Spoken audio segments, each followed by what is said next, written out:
నువ్వు చంపమని చెప్తున్న ఈ అభిమన్యు ఎవరో కాదు, స్వయానా మా అన్నయ్య. అన్నయ్య ఏంటి? నాకేం అర్థం కావట్లేదు. ఇదంతా తెలియాలంటే ప్రస్తుతాన్ని వదిలేసి కొన్నేళ్లు వెనక్కి వెళ్ళాలి.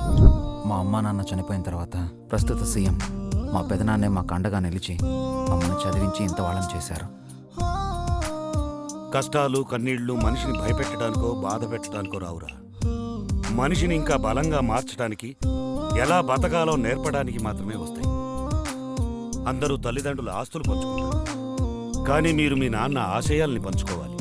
అంతేకాదు, వాటిని బతికించుకోవడానికి అనుక్షణం కృషి చేస్తూనే ఉండాలి.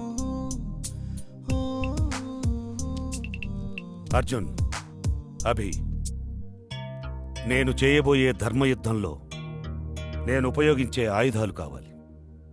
చెడుపై సమరం చేయడానికి కదిలే రథాన్ని ముందుండి నడిపే సారథులు కావాలి. ఒకరి యుద్ధం వెలుగు పంచడం కోసమైతే మరొకరి యుద్ధం చీకటిని ఛేదించటానికి జరగాలి.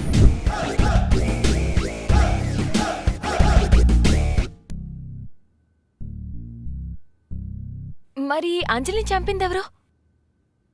అదే నాకు అర్థం కావట్లేదు. ఎవరో మన ప్లానింగ్ని second by second, minute by minute follow అవుతున్నారు. చంపేదాకా వెళ్లారంటే వాళ్ళు మనకంటే చాలా అడ్వాన్స్డ్గా ఉన్నారు. ఎందుకైనా మంచిది, అందరూ జాగ్రత్తగా ఉండండి. ఐఎమ్ సారీ, మీరేంటో తెలుసుకోకుండా అనవసరంగా ఎక్కువగా రియాక్ట్ అయ్యాను. It's okay. హలో హలో, ఇక ఆప్తారా? ఎప్పుడు గన్స్, ఫైట్స్, రౌడీలు, గూండాల గురించేనా డిస్కషన్? భోజనం చేద్దురు పదండి.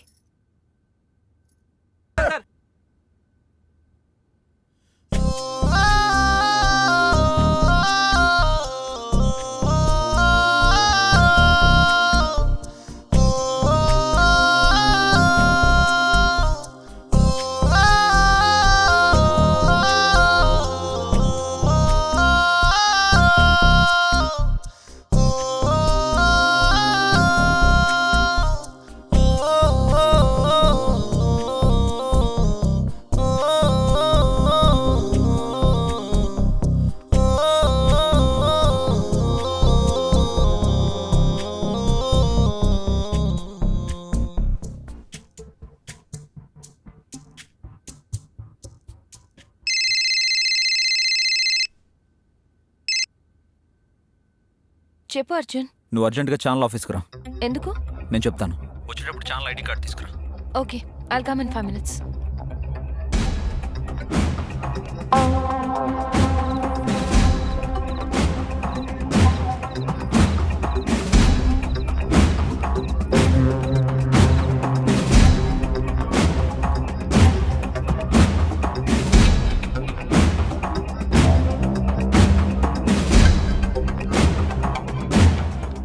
అర్జున్, ఇదే అంజలి క్యాబిన్.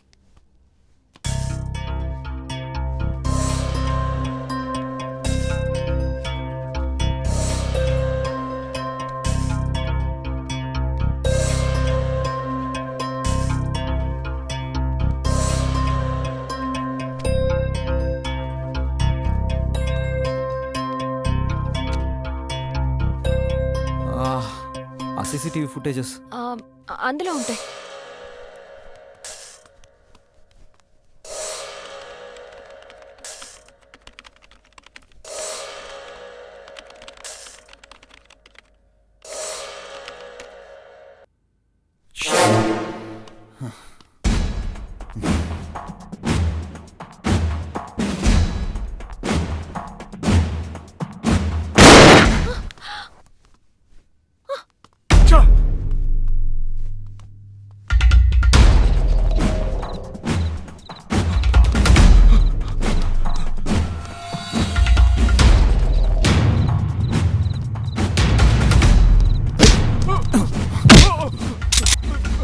ఎవడ్రా నిన్ను పంపింది? సార్ నాకే తెలియదు సార్, కలెక్టర్ గారు చెప్పమన్నారు సార్.